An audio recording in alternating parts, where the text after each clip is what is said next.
Oi, gente, eu sou o Lucas. Oi, eu sou o Ícaro e esse é o último vídeo da série de vídeos do Narrativas Online. E a gente queria muito agradecer vocês. Não sei se você que está vendo viu todos ou se esse é o seu primeiro. Veja os outros, se for o seu primeiro, se for o segundo, terceiro. E foi muito legal a jornada até aqui. Foi uma longa jornada de preparar o curso, achar que a gente iria para uma sala física e acabar transformando numa série de vídeos online com o upload feito pelo Centro Cultural da URGS.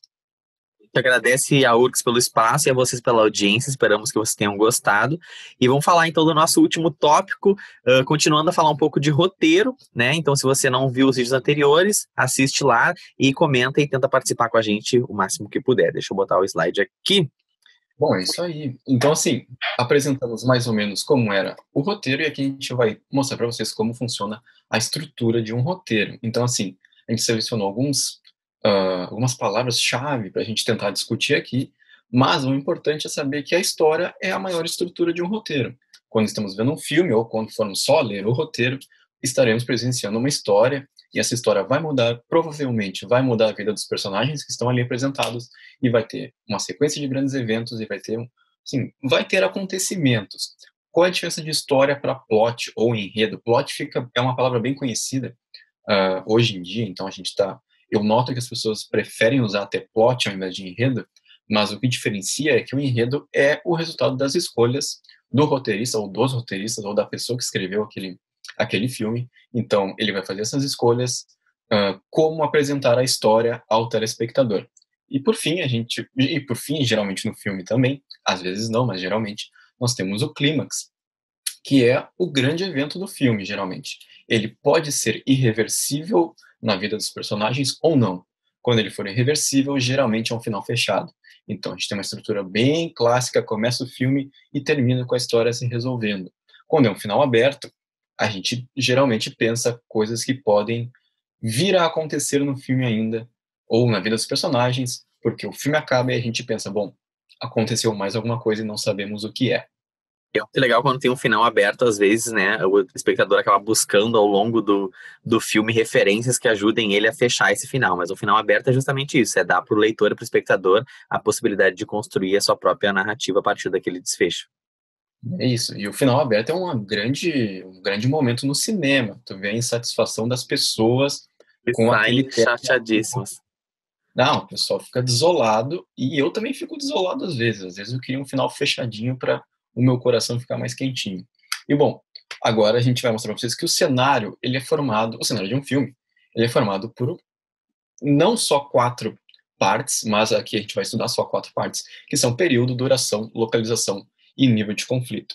O período é o lugar da história no tempo. Se a gente está em 1800, se a gente está no ano 3000, se a gente está lá na Idade da Pedra, e a duração é em quanto tempo o filme, ou a série, ou o curta vai passar nesse período de tempo. Por exemplo, a gente tinha aquela série 24 horas com o Jack Bauer que passava na Globo de noite, então ele salvava o mundo em 24 horas.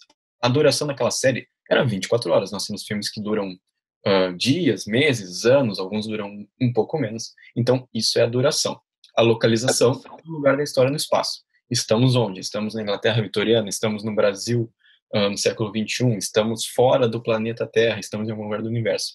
E o nível de conflito, que é uma parte muito legal da gente estudar, que geralmente nos filmes de ação a gente tem um nível de conflito externo. O que é um nível de conflito externo?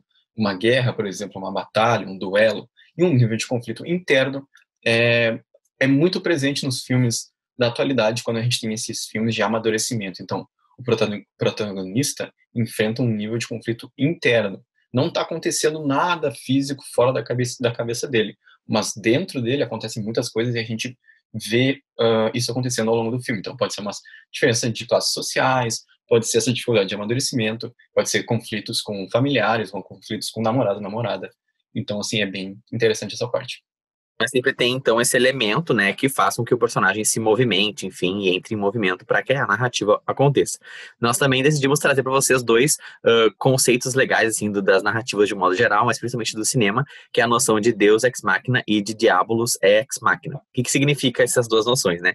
Deus ex machina significa, literalmente, né, Deus a partir da máquina. Então, a solução acontece do nada.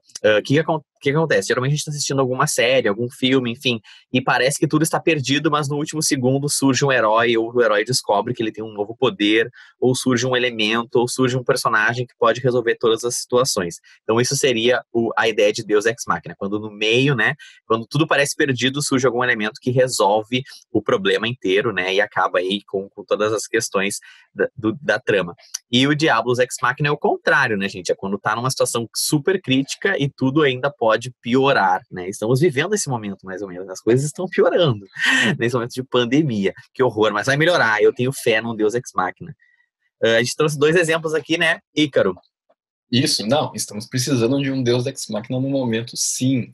Bom, a gente trouxe aqui o exemplo do Superman de 1978, que, bom, não vou dar spoilers, mas acontece uma sequência de tragédias na vida do Superman, ou Super-Homem, e, de repente, ele sai do planeta e começa a voar muito rápido em volta e faz o tempo voltar. Por que que é um Deus Ex Machina? Porque o telespectador não estava ciente que ele tinha esse poder. Então, assim, acontecem as tragédias e a gente pensa, bom, agora não tem mais como. E daí ele voa em volta do planeta, o tempo volta e ele conserta tudo. Não sabíamos que isso era possível e temos, então, um exemplo bem clássico e bem palpável, assim, de Deus Ex Machina. E o Diablos Ex Machina, para mim, eu sempre penso, a gente trouxe o exemplo do massacre da Serra Elétrica, mas para mim é aquele momento que tu tá fugindo do monstro, o monstro tá caminhando, tu tá correndo, tu tropeça e deu. O protagonista, Imagina. o personagem morre. Ou tem que fazer silêncio, de repente tu bate num armário e derruba todas as taças de cristal e caos total. Então, essas duas noções são importantes, assim. Às vezes a solução surge do nada e às vezes só piora muito a situação. Exatamente. E bom, a gente vai tentar complicar um pouquinho mais, vai ser difícil de explicar, mas estão todos convidados a mandar um e-mail pra gente, vocês podem achar um e-mail aqui embaixo, e pra gente discutir, porque assim, a gente vai tentar mostrar para vocês agora que existem, óbvio, não só 3, mas vamos trabalhar com esses 3 tipos de design de roteiro, ou de filme, se vocês preferirem, que é o design clássico, o design minimalista e a anti-estrutura. O design clássico, quando eu falo design clássico, eu tento pensar muito nos filmes de ação de 1980, mais ou menos assim, que ele segue uma receita muito prontinha. Então, o final geralmente é fechado, o tempo é linear, então a gente começa, não vai ter trocas no tempo, a gente começa e vai até o fim, então é um tempo linear. O protagonista é um protagonista único, e a realidade que a gente está vendo ali é uma realidade consistente. E esse protagonista, além de tudo, ele é ativo, então assim, ele vai impor suas ações ao meio e vai lutar e vai fazer a história se mexer e vai terminar tudo redondinho. O design minimalista, ele é muito comum atualmente, principalmente nos filmes mais assim independentes, que é assim, bom, um final aberto, o conflito não é externo, como no exemplo que eu dei agora há pouco, ele não vai para uma guerra, alguma coisa assim, ele vai tentar crescer, ele vai tentar se modificar, ele vai ter conflitos com a família, e pode ter mais de um protagonista no filme, então pode ter assim, um grupo de protagonistas que passam por coisas em comum, e esse protagonista geralmente recebe as ações que vêm do meio ou que vêm de outras pessoas e tenta ver como consegue lidar com essas ações que são impostas a ele. E a antiestrutura, aí já é um pouco mais complicado, assim, vai ser um filme com muitas coincidências, não vai ter muita explicação sobre o que está acontecendo, o tempo geralmente não vai ser linear, então a gente às vezes não sabe onde a gente está, a gente só vai saber depois que estiver acontecendo, então assim, e daí a gente vai ter uma realidade que não é consistente.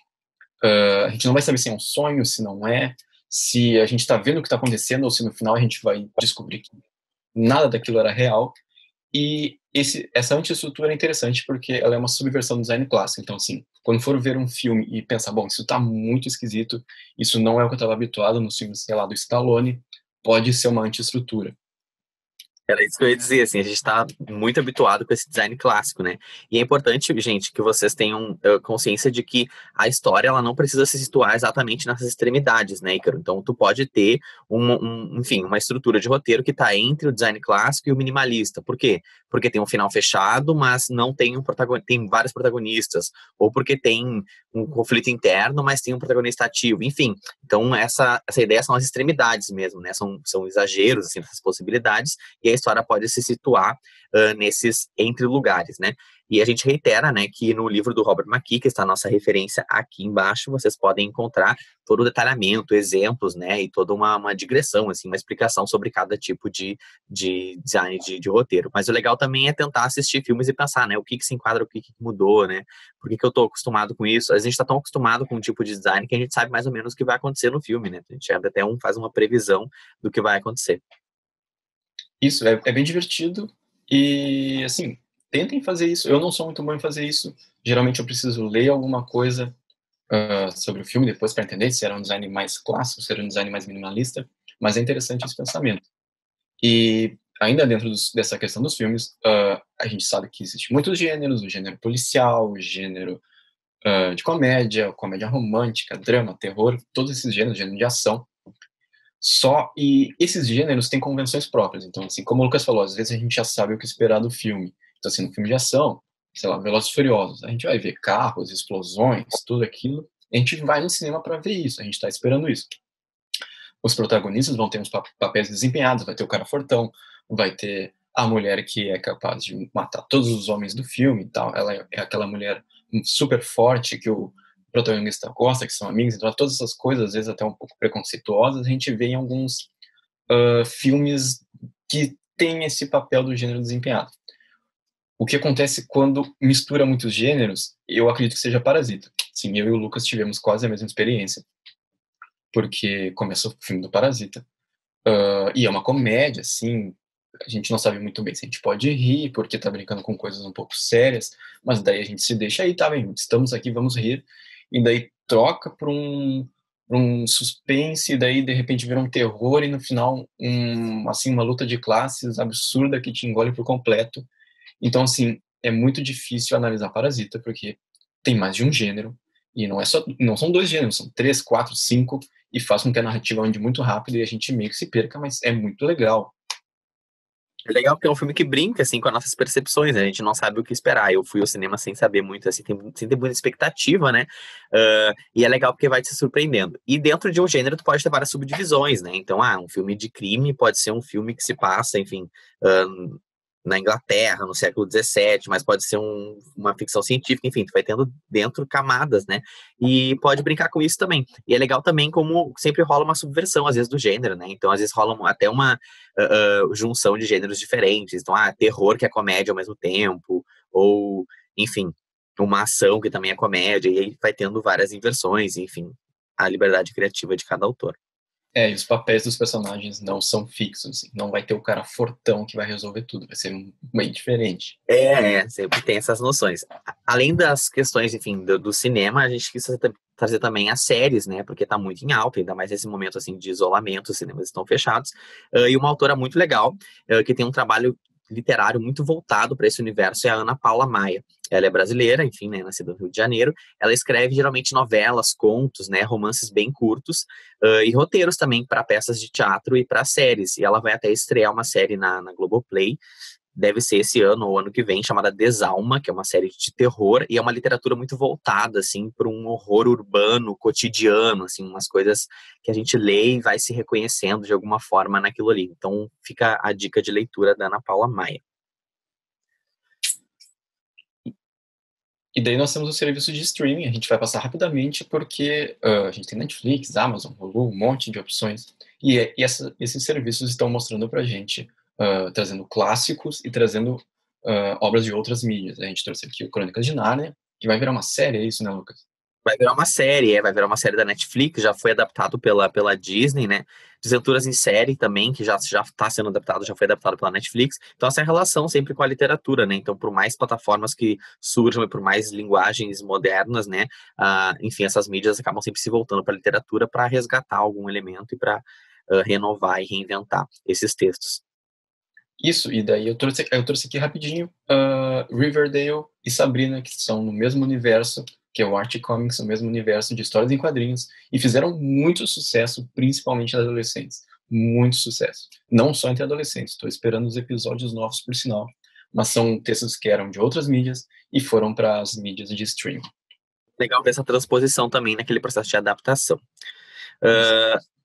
Esse foi o Narrativas Curtas Online, edição 2020. A gente agradece vocês, esperamos que tenha ajudado vocês a compreender algumas noções, mais do que às vezes escrever, né? Também formar uma concepção de leitura diferente. Isso é bem importante. É isso, pessoal. A gente agradece muito, foi muito legal fazer. A gente está muito aberto a qualquer comentário que vocês façam. Deixem nos comentários, mandem e-mail, a gente discute. E espero que tenham gostado. A gente gostou bastante de fazer, a gente aprendeu muito, sim, aprendi muito, muito mesmo. E foi uma experiência nova fazer pelo YouTube, mas foi muito legal. E a gente agradece vocês, um abração e até! Tchau, gente.